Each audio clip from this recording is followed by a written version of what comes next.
भगवान श्री कृष्ण ने जब मोहिनी रूप धारण किया तो उनके सौंदर्य पर 33 करोड़ देवता मोहित हो गए। सभी देवताओं ने मन में यही कामना हुई कि ऐसी सुंदरी उनकी पत्नी बन जाए।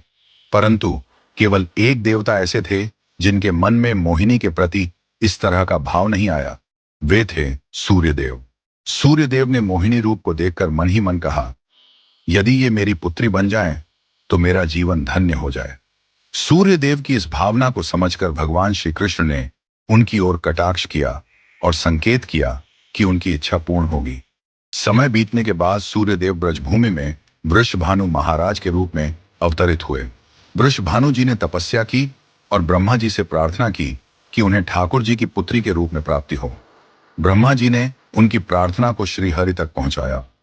ठाकुर जी ने विचार किया कि वे नंद, यशोदा और देवकी वासुदेव के यहाँ पुत्र के रूप में जन्म लेने वाले हैं, लेकिन प्रेम की स्थापना के लिए एक विशेष अवतार लेना होगा।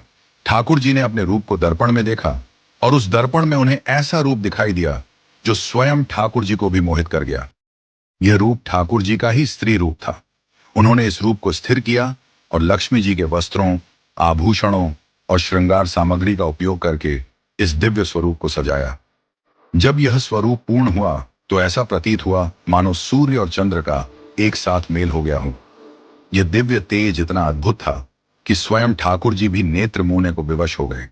जब उन्होंने नेत्र खोले तो उनके सामने श्री राधा रानी का दिव्य स्वरूप प्रकट हुआ। श्री राधा के प्राकट्य का समय सुबह 4 बजे का था, जो ब्रह्म मुहूर्त का समय है। भगवान के अन्य अवतारों का प्राकट्य दोपहर 12 बजे या रात्रि 12 बजे होता है, परंतु राधा रानी का जन्म ब्रह्म मुहूर्त में हुआ, जो नए दिन की शुरुआत का प्रतीक है। यह इस बात का संकेत था कि प्रेम का प्रकाश संपूर्ण विश्व में फैलने वाला है। राधा रानी के अवतरण पर वृषभानु महाराज और कीर्तिदा माता के घर उत्सव मनाया गया। सभी गोप गोपियां ब्रजवासी आनंद में झूम उठे, लेकिन एक अद्भुत घटना ने सबको चकित कर दिया। राधा रानी अपनी आंखें नहीं खोल रही थी। वृषभानु महाराज और माता कीर्तिदा इस बात को लेकर चिंतित हो गए। कई साधु संत और विद्वान उनके दर्शन करने आए, लेकिन किसी के भी प्रयास से राधा रानी ने अपनी आंखें नहीं खोली। तभी देवताओं के आग्रह पर नारद मुनि वहां आए। उन्होंने राधा रानी के पास बैठकर उनकी स्तुति की। नारद मुनि ने जैसे ही स्तुति गाई, राधा रानी ने पहली बार अपनी दिव्य नेत्रों से नारद मुनि की ओर देखा। उस समय राधा रानी का स्वरूप ऐसा था मानो मृग नयनी सुंदर बालिका अपने पालने से झांक रही हो। यह दृश्य देखकर नारद जी आनंद से झूम उठे। उन्होंने अपनी वीणा और करताल बजाकर कीर्तन प्रारंभ कर दिया और गाने लगे, जय राधे जय वृंदावन वासिनी। वृषभानु महाराज यह अद्भुत दृश्य देखकर भाव विभोर हो गए। उन्होंने राधा रानी को प्रणाम किया और स्वयं को धन्य माना। उन्होंने अनुभव किया कि उनकी पुत्री कोई साधारण बालिका नहीं, बल्कि साक्षात देवी है।